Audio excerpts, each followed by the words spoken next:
hello लोगोफोर बरायबावबाय बडाजब info official YouTube चेनेलाव दा आसा खालामो गासैबो नोंथांमोना मोजां दङ दा गुड निउज बेनो जाबाय चेक खालामदो मेसेज फैबाय जाय नोंथांमोना पीएम किसाननि रांखौ मोनगोन एबा मोननो गोनां बेनिफिशियारि स' नोंथांमोना मेसेज फैदों नोंथांमोना स्क्रिनाव नाय बेबादि जायफ्रा मेसेज फैबाय नोंथांमोना किस्तिखौहाय दिनै मोनसिगोन एबा नोंथांमोना एकाउन्टआव चेक खालामदो दा जों नायगोन गासैबो डिटेल्सखौ बिनि सिगां जाय नोंथांमोना चेनेलाव गोदानै फैदोंमोन साबस्क्राइब खालामना ला जेब्लायबो सरकारि आसनि लन स्किमनि सायाव प्लास साख्रिनि सायाव नोंथांमोना आपडेट मोननो हागोन दा गोबाव खालामा जों थांगोन अफिशियेल साइटआव बेनिफ्राय गामियाव सोर सोर पीएम किसान मोनगोन बिनि सायाव लिस्टखौ नायनो बा बोरै नायनांगौ जोङो थांगोन अफिशियेल साइटआव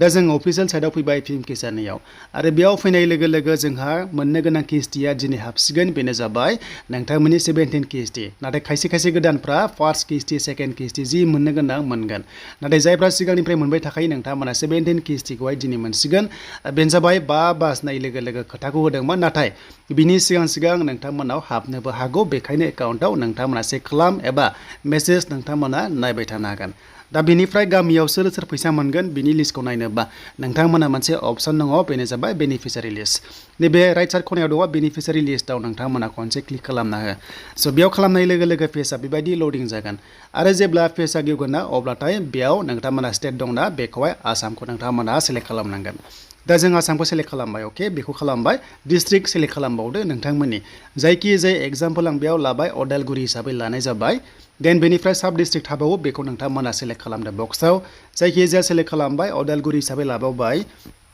स' बेनिफ्राय नेक्स्टआव जोंहा थायो ब्लक थायो दा जोङो ब्लकखौ जों सेलेक्ट खालामनांसिगोन अके दा जायखिजाया गोबांथा ब्लक थायो जोङो जायखिजाया ब्लकखौ बेयाव सेलेक्ट खालामबावबाय फिन खनसेबा अदालगुरि दा उदालगुरिनि आन्दाराव गोबांथा गामि थायो बिसिडिसि थायो बेयाव नोंथांमोना गामिखौ सेलेक्ट खालामदो दा जायखिजाया जों बेयाव सेलेक्ट खालामबाय थिग बेबादिनो नोंथांमोना गाव गावनिखौ नायनोबा गाव गावबागाव गामिखौ सेलेक्ट खालाम जे नोंनि लिस्टआ दंना गैया बिनिफ्राय गेट रिपर्टआव खनसे नैबेयाव क्लिक खालामना हो दा बेयाव क्लिक खालामबानो जोङो मानसिफोरनि एबा बेनिफिशियारि लिस्टखौ जों बेबायदि मोनगोन नै स' गोबां बेयाव दङ अके बेयाव नोंनि नामा दंना गैया नायबानो जाबाय एन्ड बेनिफ्राय सिरियेल नाम्बार थायो 1 2 3 4 5 दङ जों 5आव थुनाय लोगो लोगो गासै मोनगोन 250 जना बे गामियाव देग्लाय पीएम किसान मोनगोन बेखौ नोंथांमोना चेक खालामनो हायो स' बेनिफ्राय स्टेटास नायनोबा नोंथांमोना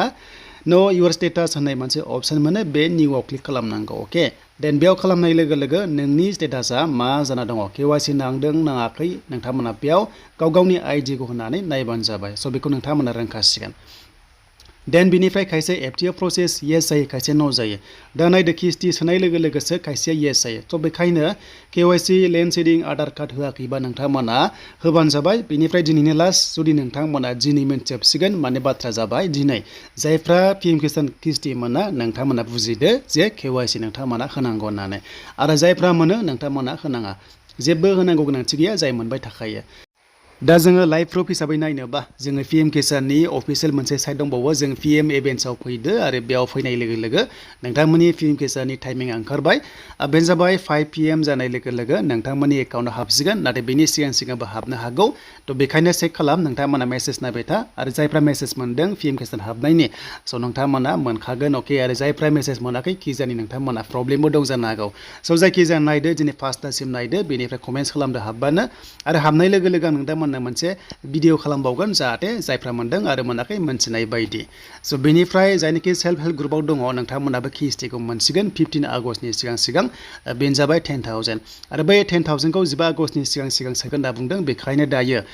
डकुमेन्ट्स भेरिफिकेसना ब्लक लेभेलाव एसआरएलएम अफिसाव सोलिगासिनो दङ बेखायनो जायफ्रा माने साक्सेस जाबाय एप्लाइ खालामनाया बिथांमोनखौ आइडि होग्रोबाय आरो बै आइडियासो मेसेज थांदों आरो जायफ्रा मेसेज थाङाखै गिनांगौ गैया लासै लासै थांबाय थागोन मानोना लाख बेनिफिशियारि दङ बेखायनो लाखपति बायद' होनदों आरो बे 10,000जों खामानि मावबासो सेकेन्ड किस्ति नोंथांमोना 25,000खौ मोनगोन आरो बै 25,000निफ्राय बेंकनो नोंथांमोना